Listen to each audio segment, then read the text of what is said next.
안녕하십니까. 5월 11일 수요일 말씀 묵상 함께 시작하겠습니다. 오늘도 말씀으로 하루를 시작하시는 귀한 성도님들의 삶과 모든 생업과 가정 가운데 주님께서 빛으로 임하시기를 간절히 기도하겠습니다. 오늘 본문은 마태복음 4장 12절부터 17절까지 말씀입니다. 비교적 짧은 본문이고요. 내용 자체도 여러 가지를 다룰 것은 없기 때문에 한 가지를 우리가 깊이 생각해 볼 수 있는 그러한 본문일 것 같습니다.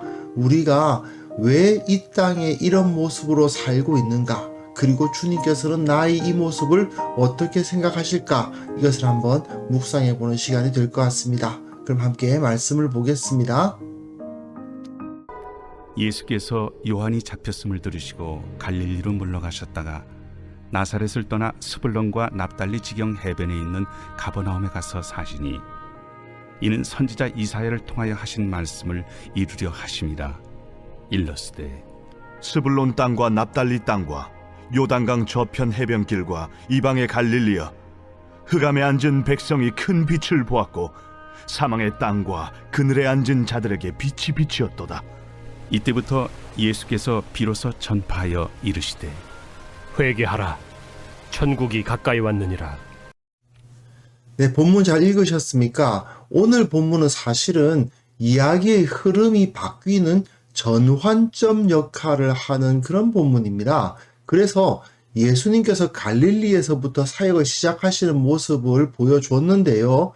지금까지는 구약을 대표하는 인물 세례요한이 하나님 나라의 사역을 해왔다면 이제 예수님께서 신약 시대를 열고 계신다, 그렇게 생각하면 될 것 같습니다. 그 전환, 구약과 신약의 전환, 세례요한과 예수님의 전환이 여기서 이루어지고 있는 것이죠. 그리고 그 가운데 예수님은 어떤 분이신가에 대한 결론이 주어지고 있다고도 볼 수 있습니다. 그 결론은 바로 어두움 가운데 빛으로 오셨다. 이 어두운 세상을 밝히시는 분으로 예수님께서 오셨다라고 선포하고 있는 것입니다. 본문 보시면요, 세례요한이 헤롯 안티파스에 의해서 체포가 됩니다. 요한이 잡혔다고만 되어 있는데 헤롯 안티파스가 세례요한을 잡죠. 많이들 알고 계시듯이 세례요한이 헤롯 안티파스가 그 동생 빌립의 아내를 취한 것을 비판했거든요. 그 때문에 세례요한은 체포를 당합니다. 예수님께서는 이에 갈릴리로 물러가십니다. 사람들의 눈으로 볼 때는 어떤 상황이냐 하면은 세례요한이 주도하는 신앙 운동이 이루어지고 있었는데 세례요한이 그 당시의 권력자인 헤롯 안티파스를 비판하니까 결국 그가 체포를 당하고 끌려가고 정치 권력에 의해서 이 신앙 운동이 핍박을 당하니까 그 밑에 있었던 사람이 도망가는 모습이죠.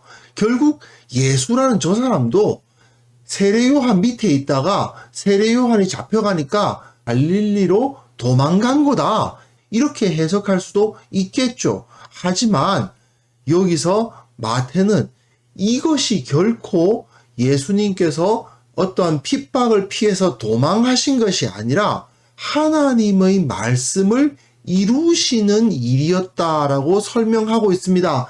나사렛 고향을 떠나셔서 스불론과 납달리 지경 해변에 있는 가버나움으로 가서 사셨다라고 되어 있어요. 물론 인간적인 눈으로 봤을 때는 고향까지 누가 잡으러 올까봐 다른 데로 이상한 거 아니냐, 이렇게 볼 수도 있겠지만요.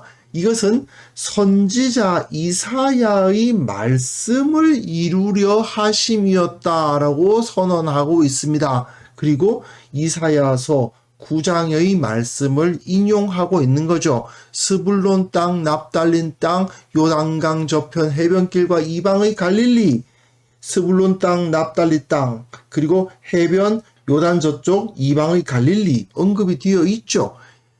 하나님께서 이 지역에 빛을 비춰주셨다, 이들에게 소망을 주셨다라고 선언하고 있는 것입니다.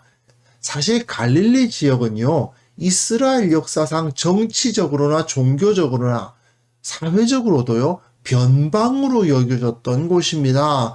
그리고 전쟁이 일어나면 북쪽에서 누가 쳐들어오면 갈릴리가 북쪽에 있으니까 가장 먼저 전쟁의 참화를 당하는 지역이기도 했어요.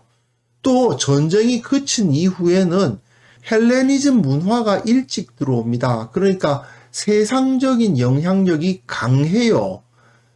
그러니 유대 사람들이 보기에는 쟤네들은 날라리들이다. 쟤네들은 경건하지가 않다. 이렇게 이제 하대를 당하는 그런 지역이기도 했고요.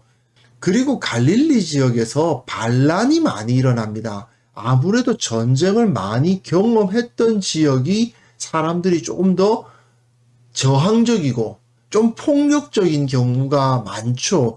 아무래도 이 유대 지역 대제사장과 서기관과 바리새인들이 보기에는 불경건한 녀석들, 그렇게 취급을 받았던 그런 곳이 바로 이 갈릴리 지역입니다. 그런데 이곳이 사망의 땅이며 그늘에 앉은 자들에게 빛이 비치었다, 이런 표현이 되어 있거든요. 사실은 전쟁이 많았으니까 뭐 경제적으로 좀 나아졌을 수도 있지만 그 마음속에 한이 가득한 사람들이죠. 많은 고통을 겪었던 사람들이기도 하고요. 이런 사람들에게 예수님께서 찾아가셔서 그들을 세우시고 그들을 통해서 새롭게 하나님 나라의 역사를 이루시기로 하신 것입니다. 그리고 17절은요.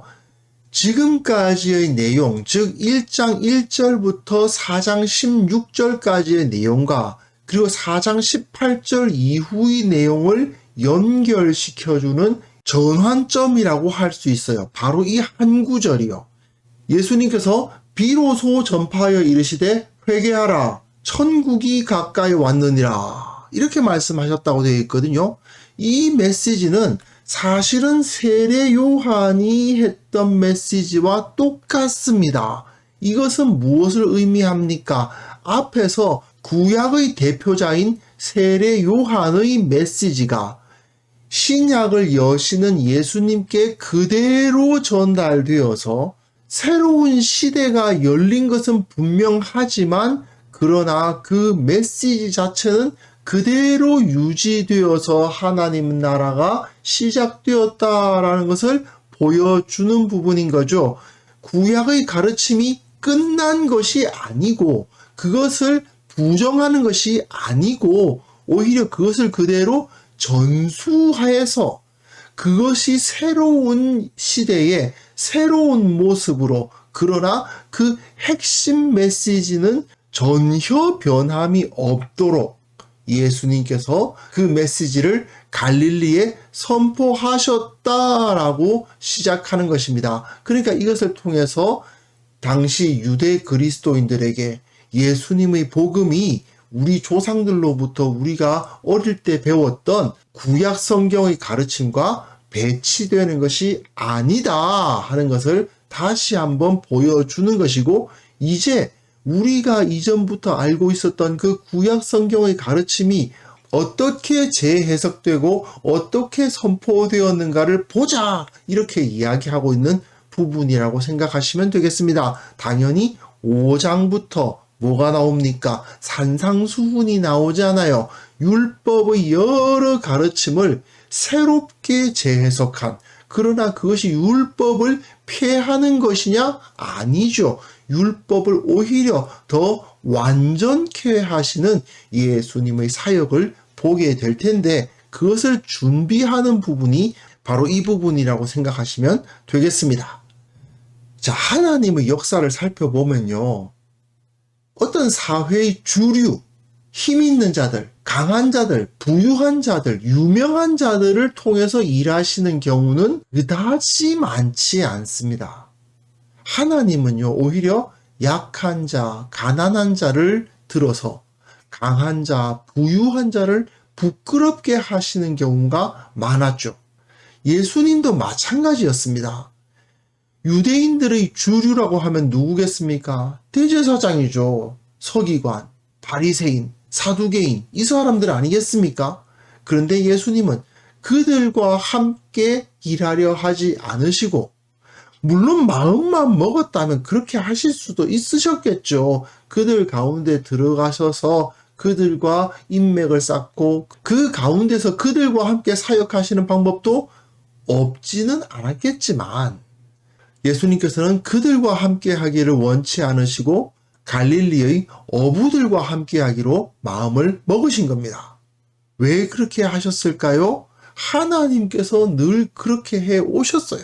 흑암에 앉은 백성들에게, 사망의 땅, 그늘에 앉은 자들에게 하나님은 임하셨고 그들에게 소망을 주시고 그들이 다시 한번 힘을 내어 일어설 수 있도록 하시는 그것이 바로 하나님의 사역이었거든요. 이제 우리는 예수님께서도 똑같은 모습으로 그렇게 사역하셨던 것을 확인하였습니다. 지금 우리가, 내가 사회적으로 어떤 위치에 있든지 간에 내가 낮은 자이고 가난한 자라 하더라도 말입니다. 그것이 오히려 하나님의 손에 더 쓰임받기에 좋은 자리일 수도 있다는 것을 우리가 깨달아야 됩니다. 힘들고 어려운 것을 경험했다면 그것이 주님의 나라를 위해서 크게 사용될 수 있을 것입니다. 주님께서 더 큰 은혜를 우리의 어려움 가운데, 우리의 고민 가운데 부어 주실 수 있습니다. 이 사실을 이 시간 믿으면서 함께 기도했으면 좋겠습니다. 하나님께서 우리에게 허락하신 이 삶을 기뻐하게 하옵소서.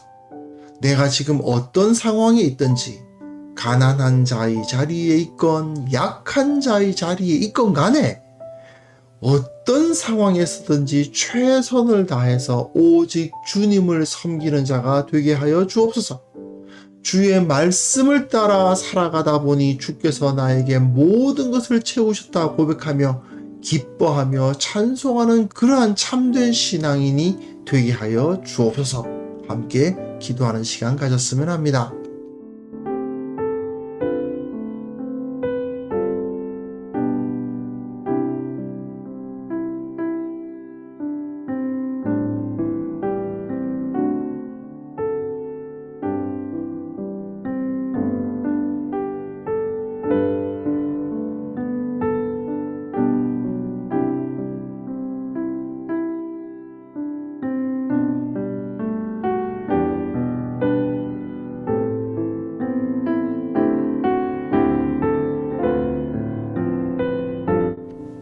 하나님 아버지, 내가 어떤 상황에 있든지, 어떤 자리에 있든지, 어떤 일을 하고 어떤 어려움을 겪고 있든지 간에 주님을 섬기는 삶을 살아가게 하옵소서.